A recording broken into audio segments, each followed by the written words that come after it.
Commander Rex stood at the helm of his Imperial vessel, scanning the dense forest below.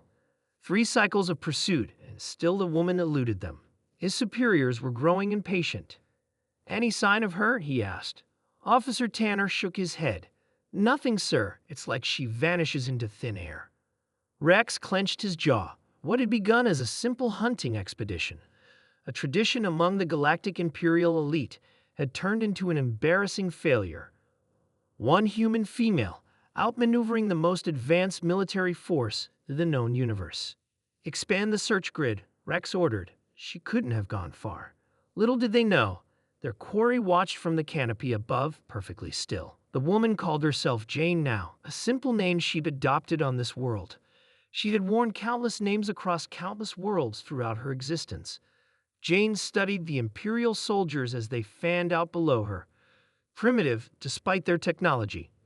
They thought themselves apex predators, yet they understood so little about true hunting, true survival.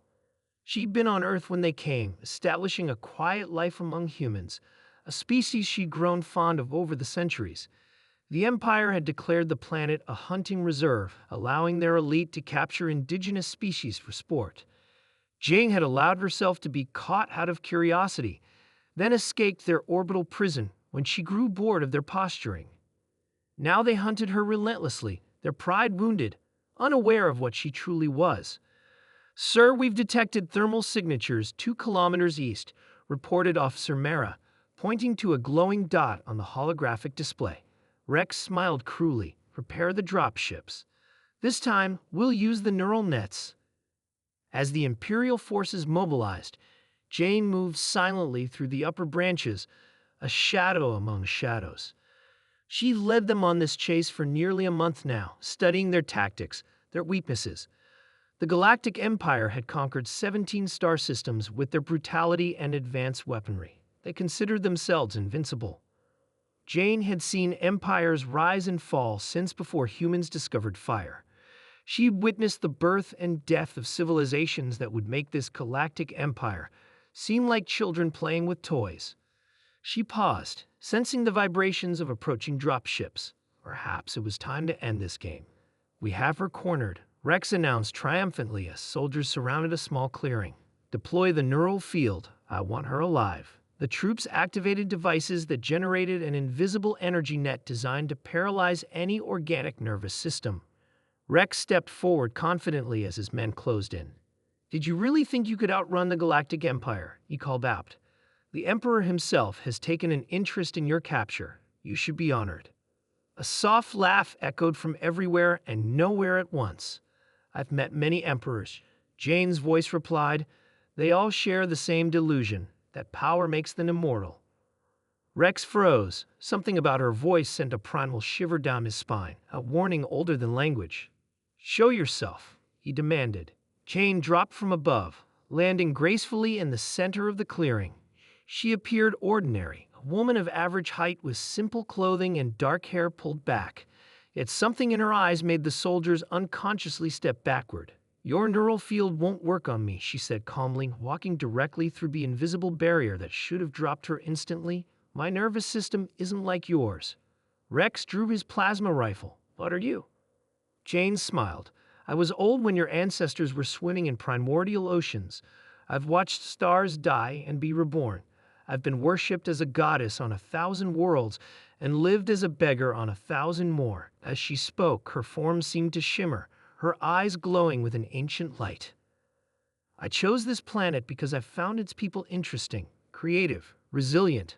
I was living peacefully until your empire decided to turn it into your playground." Rex fired his weapon. The energy blast passed through Jane as though she were made of mist. "The human legends of this world speak of me in many forms," she continued, unperturbed. "Guardian, destroyer, keeper of ancient knowledge." Her voice dropped to a whisper. "Queen of stars that died eons ago." The soldiers began to back away, some dropping their weapons. "I've indulged your hunt because I wanted to understand your empire," Jane said. "Now I have, and I find it lacking." She raised her hand, and the forest around them seemed to come alive. Plants growing at impossible speeds, wrapping around Imperial technology, crushing it like paper. I'm giving you one chance, she said. Leave this world and never return. Tell your emperor that Earth is under my protection. 3 days later, Rex stood before the Imperial Council, his uniform torn, his face haggard.